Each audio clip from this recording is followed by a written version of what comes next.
Hanswani competition classes में आपका स्वागत है। Good afternoon everybody. जैसे कि कल हमने CDS OTA और इंडियन एयरफोर्स और इंडियन नेवी के सिलेबस के बारे में बताया था, इंग्लिश के जितने भी इम्पोर्टेंट मोस्ट चैप्टर होते हैं उनके बारे में बताया था। तो हमने बताया था कि मेरी जो फर्स्ट वीडियो इंग्लिश की आएगी वो मेरी आर्टिकल से होगी, क्योंकि आर्टिकल से बहुत ही क्वेश्चन बनते हैं। तो आज हम आर्टिकल्स के बारे में बताना चाह रहे हैं। जो भी जितने भी इम्पोर्टेंट गवर्नमेंट एग्जाम में जितने भी इंग्लिश से रिलेटेड क्वेश्चन बनते हैं वो हमारे आर्टिकल से ही बनते हैं। तो हमने बताया था कुछ थोड़ा सा कल, आर्टिकल्स जो होता है वो दो आर्टिकल्स के नाम से जाना जाता है। एक इंडेफिनिट आर्टिकल्स होता है, एक होता है डेफिनिट आर्टिकल्स। यानी कि इंडेफिनिट आर्टिकल्स को हम अनिश्चित कहते हैं, यानी कि अनिश्चित आर्टिकल्स होता है, और डेफिनेट आर्टिकल्स आपका निश्चित होता है। यानी कि इंडेफिनिट आर्टिकल्स में आपके दो आर्टिकल आते हैं जिसको हम ए और एन बोलते हैं, और डेफिनेट आर्टिकल्स में मात्र एक आर्टिकल आता है जिसे हम द बोलते हैं। द और ए और एन, यानी कि ए और एन का यूज कहाँ होता है, कैसे होता है और कैसे किया जाता है। गवर्नमेंट एग्जाम में इंग्लिश के जो पेपर होता है उसमें कैसे आर्टिकल्स का यूज आता है, किस तरह से पैटर्न बनता है एग्जाम में, उसके बारे में आज हम बताएंगे। तो पहला पॉइंट आपका है, ए और एन को इंडेफिनिट आर्टिकल्स अनिश्चित आर्टिकल्स कहते हैं। यानी कि इसका मतलब क्या हुआ, अनिश्चित आर्टिकल्स कहते हैं जिसमें पर्सन, थिंग, प्लेस यानी कि व्यक्ति, वस्तु, स्थान की ओर संकेत नहीं करते हैं। कहने का मतलब है कोई भी आपका पर्सन हो यानी कि व्यक्ति, कोई भी आपका थिंग यानी कोई भी वस्तु हो, यानी कोई भी आपका प्लेस यानी कि स्थान हो, उनमें हम उनकी ओर हम अगर इशारा ना करें तो उसमें हम दो आर्टिकल का प्रयोग करते हैं। तो पहला आर्टिकल आपका ए होता है और दूसरा एन होता है। इसके बाद जो आर्टिकल्स आपका आता है वो आपका एन आता है, दा आता है। क्या आता है? दा आता है। यानी कि दा को डेफिनेट आर्टिकल्स यानी निश्चित आर्टिकल्स कहते हैं। जस्ट इसका अपोजिट है, ए और एन का जस्ट अपोजिट है दा। दा को क्या बोलते हैं? डेफिनेट आर्टिकल्स यानी कि निश्चित आर्टिकल्स बोलते हैं। जो पर्सन, थिंग, प्लेस यानी कि व्यक्ति, वस्तु, स्थान की ओर संकेत करते हैं उसमें हम दा का प्रयोग करते हैं। यानी जो निश्चित व्यक्ति के बारे में बात की जाए या कोई निश्चित थिंग यानी वस्तु के बारे में बात की जाए या कोई निश्चित प्लेस यानी कि स्थान के बारे में बात की जाए, वहां पर हम दा का प्रयोग करते हैं। अब इसमें क्या है नोट में कि ए और एन का प्रयोग शब्दों के हिंदी साउंड पर निर्भर करता है। जो ए और एन आर्टिकल्स होता है उसका प्रयोग किस पर होता है? शब्दों के हिंदी साउंड पर निर्भर करता है। यानी कि अंग्रेजी के अक्षरों पर ये प्रयोग नहीं किए जाते हैं। तो कैसे प्रयोग किए जाते हैं ये हिंदी के साउंड पर, यानी कि ए और एन का यूज। तो फर्स्ट आपकी हेडिंग जो डली है वॉवेल साउंड है, यानी स्वर ध्वनि है। वॉवेल साउंड स्वर ध्वनि में किसका प्रयोग करते हैं हम? एन का प्रयोग करते हैं। किसका प्रयोग करते हैं? एन का प्रयोग करते हैं। वॉवेल साउंड स्वर ध्वनि जो आपका आता है आ से लेके आहा तक आता है। आ से लेके आहा तक आता है। अगर हम कोई मीनिंग लिखते हैं उसकी अगर हिंदी निकलती है आ से लेके आहा तक के बीच में पहला अक्षर निकलता है तो उसमें हम एन का प्रयोग करेंगे। इसका प्रयोग करेंगे, एन का प्रयोग करेंगे।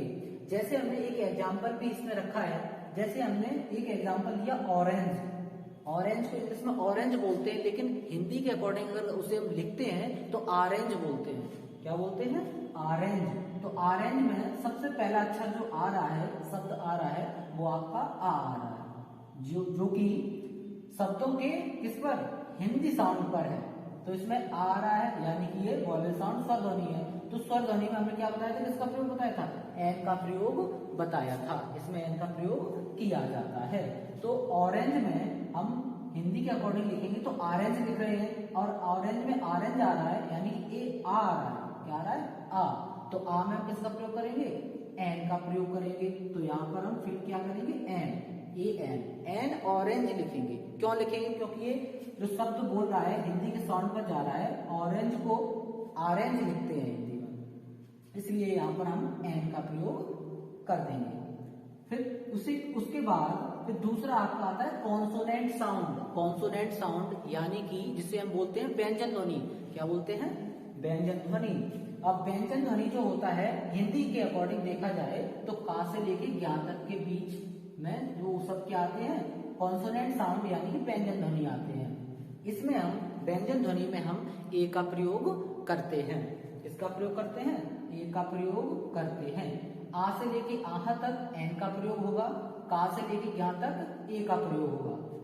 जैसे कि हमने पहले बताया था ऐसे ही इसमें एक हमने एग्जांपल लिया, जैसे कि हमने बोला टेबल। टेबल को इंग्लिश में हम टेबल बोलते हैं, लेकिन जब उसको लिखते हैं हिंदी में तो उसका जो पहला अक्षर आता है वो टा आता है। क्या आता है? टा। और टा जो अक्षर है वो आपका का से लेके ज्ञा तक के बीच में आता है। का से लेके ज्ञा तक के बीच में आता है और ये कॉन्सोनेंट साउंड है यानी कि व्यंजन ध्वनि है। जब व्यंजन ध्वनि होगा तो उसमें हम ए का प्रयोग कर देंगे। तो हम इसमें टेबल में सबसे पहले ए का प्रयोग कर देंगे यानी ए फिल कर देंगे। तो इस तरह से जो वॉवेल साउंड होते हैं और कॉन्सोनेंट साउंड होते हैं यानी स्वर ध्वनि होते हैं और व्यंजन ध्वनि होते हैं, उनके अकॉर्डिंग हम ए और एन का प्रयोग करते हैं। वॉवेल साउंड में हम स्वर ध्वनि में हम वॉवेल साउंड और स्वर ध्वनि में हम एन का प्रयोग करते हैं और कॉन्सोनेंट साउंड यानी कि व्यंजन ध्वनि में हम ए का प्रयोग करते हैं। अब इसके बाद ए और एन के बारे में हमने चर्चा कर ली। फिर इसी के बीच में जो हमारा डेफिनेट आर्टिकल्स होता है जिसे हम दा के नाम से जानते हैं, उसमें हम क्या करते हैं, ये डेफिनेट यानी कहने का मतलब है ये निश्चित होता है। तो हम आपको बता रहे थे जैसे कि हमने डेफिनेट आर्टिकल्स के बारे में, निश्चित क्या होता है डेफिनेट आर्टिकल्स? दा। ठीक है, दा डेफिनेट आर्टिकल्स होता है जो निश्चितता यानी निश्चित स्थिति को बताता है, जो होना चाहिए निश्चित हो, उसमें हम किसका प्रयोग करते हैं? दा का प्रयोग करते हैं। जब कोई नाउन, और कैसे करते हैं, कारण क्या है, जब कोई नाउन यानी कि नाउन संज्ञा निश्चित रहता है तो उसके पहले दा का प्रयोग करते हैं। जैसे noun the name of person place और थिंग, जैसे कोई वस्तु स्थान जो निश्चित हो, जो निश्चित स्थिति को बताए, उसमें हम दा का प्रयोग करते हैं। एक हमने एग्जाम्पल के तौर पे एक सेंटेंस ले लिया, जैसे लिखा है यहाँ पर fill in the blank, girl is gentle, यानी कि इसमें नाउन क्या है? गर्ल। क्या नाउन है? इसमें नाउन जो है गर्ल नाउन है। जो नाउन निश्चित रहता है तो उससे पहले हम किसका प्रयोग करते हैं? दा का प्रयोग करते हैं। तो fill in the blank girl is gentle, तो इसमें बताया जा रहा है कौन जेंटल है। ठीक है, तो इसमें जो जेंटल है किसके बारे में बात हो रही है? गर्ल के बारे में बात हो रही है। तो एक निश्चित है ना, नाउन एक निश्चित है, यानी कि कोई व्यक्ति है तो उससे पहले हम किसका प्रयोग कर देंगे? दा का प्रयोग कर देंगे।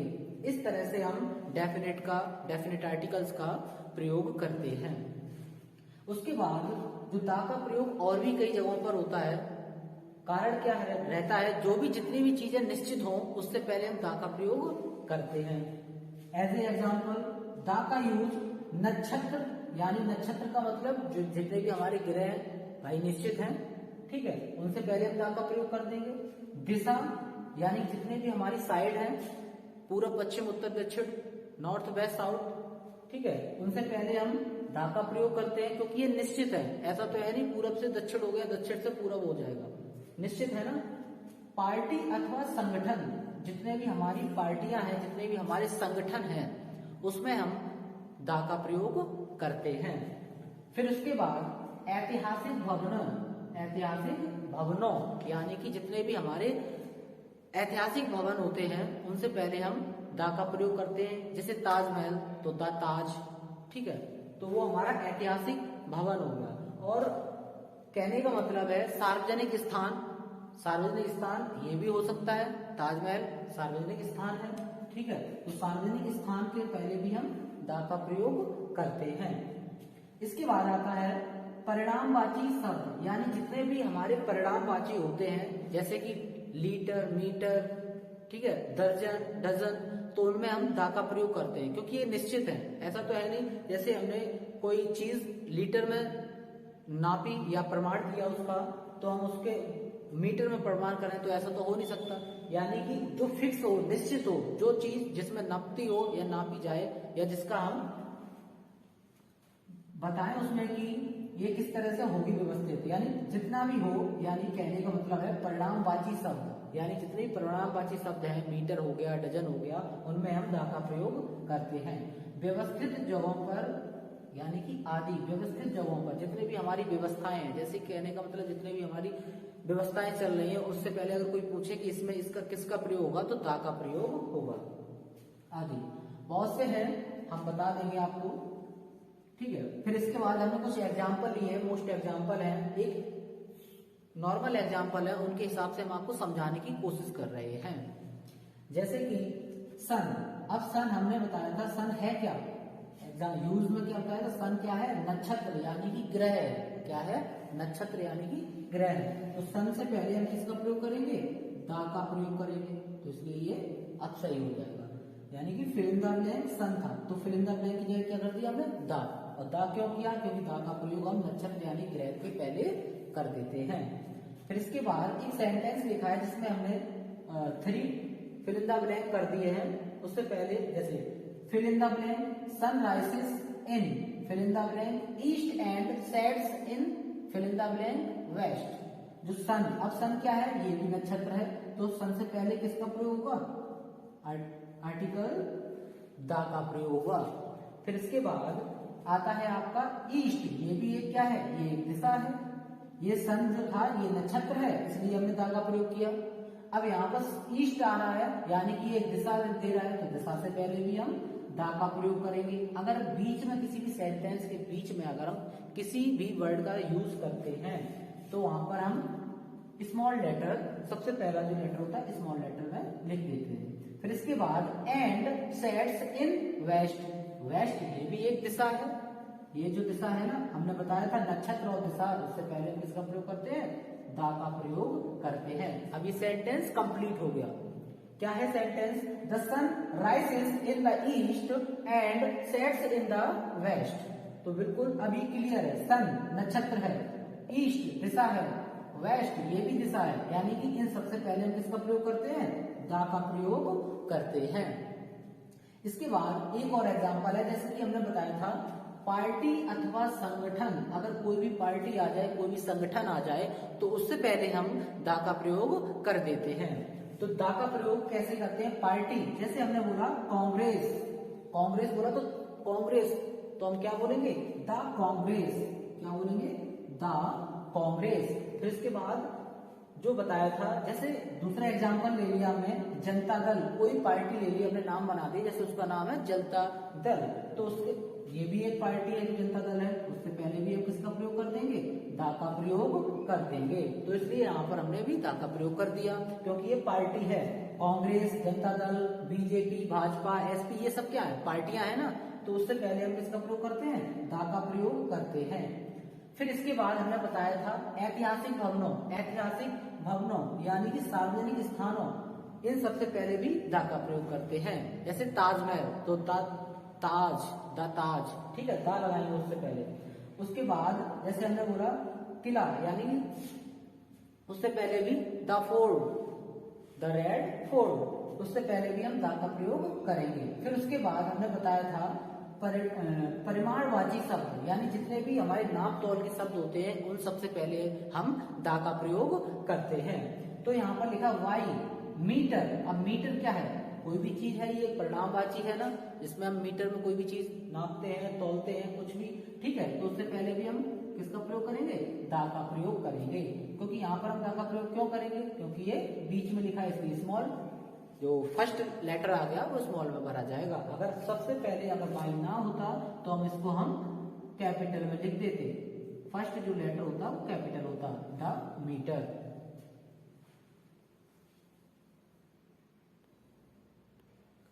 जितने भी बेसिक जानकारी हमारी आर्टिकल्स थी, वो हमने आपको सारी की सारी आर्टिकल्स की जानकारी बता दी है, ठीक है। अब एग्जाम में कैसे पूछा जाता है, आर्टिकल्स कैसे यूज होता है, उसके बारे में हम थोड़ा हम आपको बता दे रहे हैं बाई ऑप्शन के साथ। जैसे पूछा जाएगा कि इंडेफिनिट आर्टिकल क्या है या कौन सा है, इंडेफिनिट आर्टिकल्स कौन सा है, पूछा जाएगा डेफिनेट आर्टिकल्स कौन सा है, यानी कि डेफिनेट आर्टिकल्स कौन सा है। इस तरह से ये क्वेश्चन बनते हैं आपका। हमने आपको बताया था कि डेफिनेट आर्टिकल्स में डेफिनेट आर्टिकल्स में एक आर्टिकल्स होता है जिसका नाम है द, किसका, डेफिनेट आर्टिकल्स में द आता है। जो इंडेफिनेट आर्टिकल्स होते हैं उसमें दो आर्टिकल आते हैं जिसका नाम है एन और ए। ये एन और ए आपके दोनों आर्टिकल्स आते हैं इंडेफिनेट आर्टिकल्स में आते हैं। हमने बताया था ए का प्रयोग, एन का प्रयोग और द का प्रयोग कहाँ होता है। जो द होता है वो हमारा निश्चित होता है, यानी निश्चितता को दर्शाता है। जितनी भी चीजें हमारी निश्चित होती है उससे पहले हम द का प्रयोग करते हैं। ऐसे क्वेश्चन हमें फिल इन द ब्लैंक में भी पूछे जा सकते हैं, एरर में भी पूछे जा सकते हैं, ठीक है। फिर इसके बाद इंडेफिनेट आर्टिकल्स जो हमने बताया था ए और एन, जो भी हमने बताया था, इन आर्टिकल्स का यूज शब्दों के हिंदी साउंड पर निर्भर करते हैं, यानी कि वॉवेल साउंड यानी स्वर ध्वनि जो हमारा ए से लेके आह तक आता है, और इसके बाद कॉन्सोनेंट साउंड आता है, व्यंजन ध्वनि जो हमारा का से लेके ज्ञा के बीच में आता है। इसमें क्या होता है, जो आर्टिकल्स में होता है ना, वो हिंदी के, हमने आपको बताया था कि हिंदी में जो आपका स्वर ध्वनि आता है आ से लेके आह तक आता है, जिसमें हम एन का प्रयोग करते हैं। और बताया था हिंदी में जितने भी हमारे व्यंजन ध्वनियां आती हैं, जो व्यंजन ध्वनि होती हैं वो का से लेके ज्ञा तक के बीच में आती हैं, इसमें हम ए का प्रयोग करते हैं। जितनी भी बेसिक जानकारी आर्टिकल्स से थी वो हमने सारी आर्टिकल्स की जानकारी आपको दे दी है। अब इसके बाद जितने भी हम क्वेश्चन करवाएंगे वो आपको नेक्स्ट वीडियो में करवा देंगे। अगर आपको मेरी ये वीडियो अच्छी लगी है तो प्लीज लाइक करें और हमारे चैनल को सब्सक्राइब करें और मेरे बेल आइकन को प्रेस करें। जय हिंद।